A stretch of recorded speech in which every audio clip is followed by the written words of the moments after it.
Halo 3 is all about the things that we wanted in Halo 1 and 2. The brutes they were added in a little too late, I think. We didn't have a chance to really flesh them out. And so that's what we're doing for Halo 3.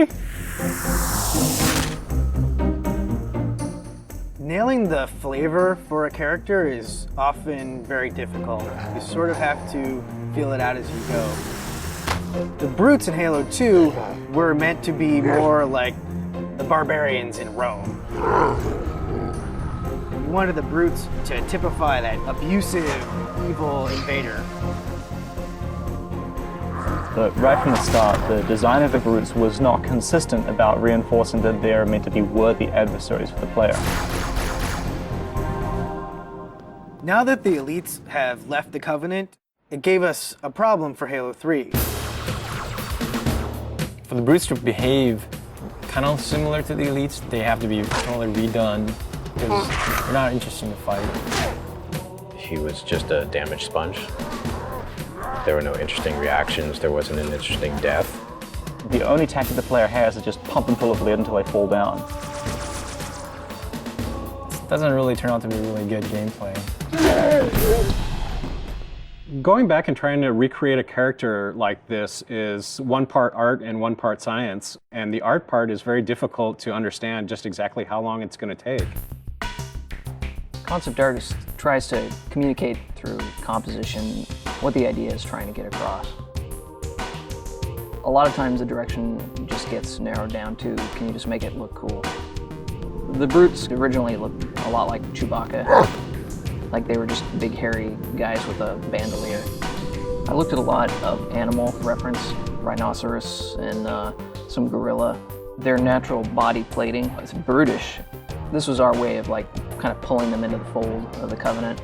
They've got kind of ancient looking buckles and gauntlets and leather straps holding all that stuff together, making them a little more serious bad guy, I hope.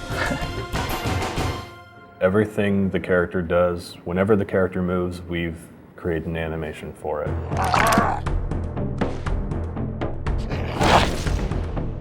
In which way that character moves, that kind of makes him unique. These days now we got our animation reference area upstairs. We just take it upon ourselves to go film us doing each individual motion and then work that into our animation. If a brute is punching the face off a Marine, we're going to embellish that. We're going to make them punch the jaw off too. We're going to make them just punch straight through that Marine. God damn, that looked like in real life. I was just like, geez, that was awesome.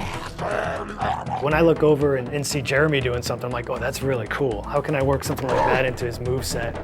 It's exciting to see what Jeremy does tomorrow and what Bill does the next day. It's always a new...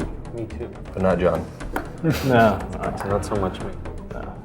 Nobody likes John. Players who are familiar with the brutes from Halo 2 will notice that these brutes are fully armed, fully equipped, and are not going to be pushovers.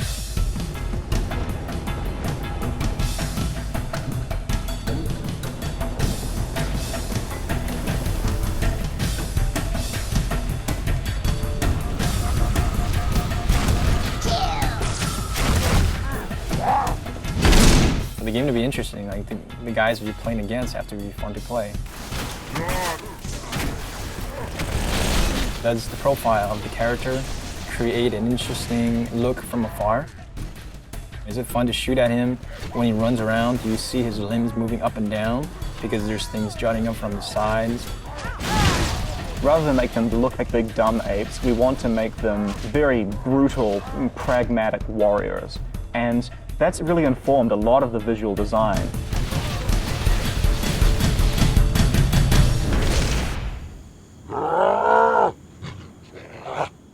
Visually through the art, we define the different classes. The standard brute has just his normal armor with a very standard helmet. The brute captain has a much bigger headdress. And then the brute chieftains have very elaborate headdresses and very elaborate shoulder pads and armor on them. The interesting thing with some of the ideas that we came up with is not only do we need to figure out how the brutes interact with the other Covenant, but also how brutes interact with brutes. And we developed the idea of the brute pack. What makes it feel like two characters are aware of each other, deciding to do the same thing at the same time? Maybe you're kind of come around a corner and see them doing some sort of an activity that has nothing to do with fighting, but it's going to give you sort of more insight into what the brute pack mentality is like. We have this really brutal behavior now, which is just the chieftain saying, everybody throw a grenade, and as a result, a second later, you have grenades flying in your face. That's always going to give the player a little bit of an adrenaline rush that, oh my god, now this guy's right up in my face, I have to back up and hit him hard.